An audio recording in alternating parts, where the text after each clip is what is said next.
My son, I need to speak to that part of you that is tired in such a deep way that even you haven't been able to explain it. It's that kind of exhaustion that makes no noise, that doesn't cry out for help, but has settled like a persistent fog over your soul. You've been walking with an invisible weight, a constant sigh in your soul that never fades, one that doesn't always feel urgent, but never goes away. It's that kind of weariness that hides behind responsibility, behind the roles you fulfill, behind the routines that don't let you breathe. It's the kind of tiredness that doesn't question out loud, but whispers, "How much longer can I go on like this?" And today I want you to listen to me with an open heart, without fear, without confusion, without delay. I am putting an end to everything that has been silently draining you. You learned to live with pain without making it obvious. You got used to serving while running on empty. You adapted, you readjusted. You kept going even when something inside you stopped blooming. You thought it was the price of being faithful, that this was what it meant to be consistent. But what no one could see was that beneath everything you did, beneath everything you gave, you were bleeding in silence. And no, I'm not angry with you. I'm not disappointed. I'm here to tell you with infinite tenderness, you cannot keep living like this. You cannot keep calling this structure survival. You cannot keep carrying what I never asked you to bear. Because what's been exhausting you isn't just the weight of your tasks. It's my absence in the places where you need me the most. I know what it's cost you to keep going. I know how much peace you've traded for performance. I know how much of your identity got tangled up in what you can manage, what you can fix, who you can rescue, and how rarely you've asked for help in return. I also know no one else has seen what it's cost you. You've hidden it well. You've smiled through the weight. You've prayed in the middle of emptiness. You've led while falling apart inside. You've held everyone else together while you quietly faded, but I did notice. And I didn't just see it. I felt it with you. This is not a word of correction. It's a word of rescue. I'm not here to expose your weakness. I'm here to break the lie that told you you had to keep being strong in silence, to be useful to me. I never called you to carry me for others while sacrificing sitting with me for yourself. I never asked you to deplete your soul to be enough for those who never stop demanding. I never asked you to prove your faithfulness by how much pressure you could endure before breaking. That voice wasn't mine. That was a distorted mix of obedience and fear. Let me be honest with you with heavenly sweetness. Your faith has been real. Your love has been genuine. Your effort has been consistent. But the pattern, that invisible current that has held everything together, was built on survival, not surrender. And that is what I'm ending today, because I love you too much to let you keep confusing pressure with purpose. I love you too much to let you lose yourself in responsibilities I never gave you. You don't have to live tired in silence. You don't have to stay drained in the hidden places. I didn't come just to use your gifts. I came to restore your soul. Let me go even deeper. The places that drained you weren't always loud. Sometimes they were subtle. A relationship that only demands but never nourishes. A job that doesn't give space to breathe. A culture of constant yes that leaves no margin to say no. Expectations that demand your presence but ignore your humanity. Pain you never had time to process. Grief you didn't know how to name because life had to go on. The daily effort of appearing strong while your soul slowly sank. Maybe those voids don't have names in public, but I know them all.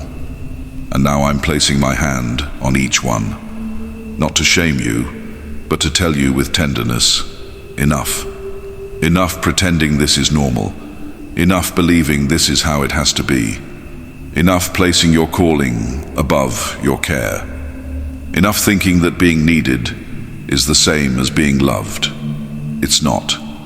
And I want you to know, you are loved first, not used.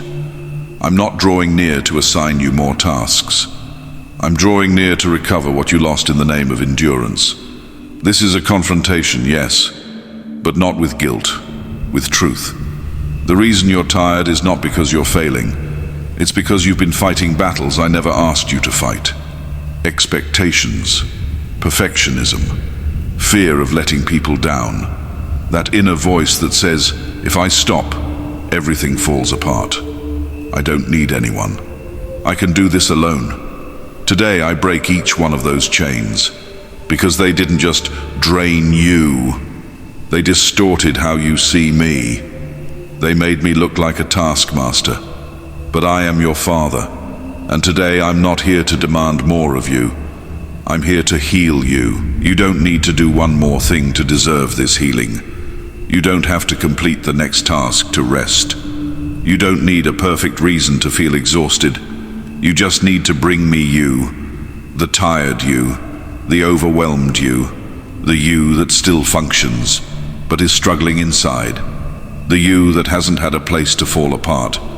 I'm making space for that unraveling now, not into shame, but into my presence. This is where your restoration begins, not with a new strategy, but with an invitation. Come to me, and I will give you rest.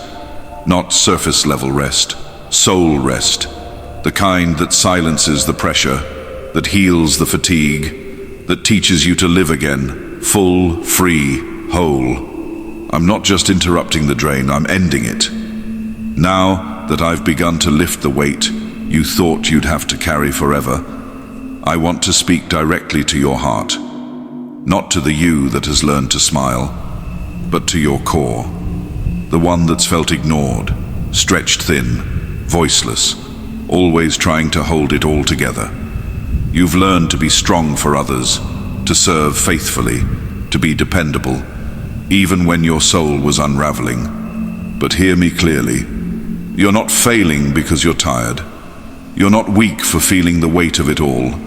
You are human, and you are mine. I never wanted your identity to be built on how much weight you can hide, on that silent assumption that being spiritual means always being available, always helpful, always composed.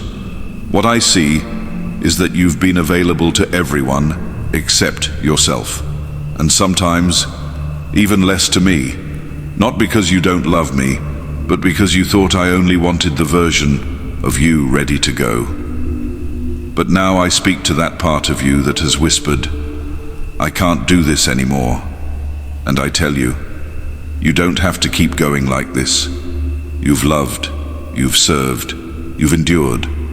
But now, I want to recover what got buried, the part of you that still longs to be held, seen, cared for, not just used.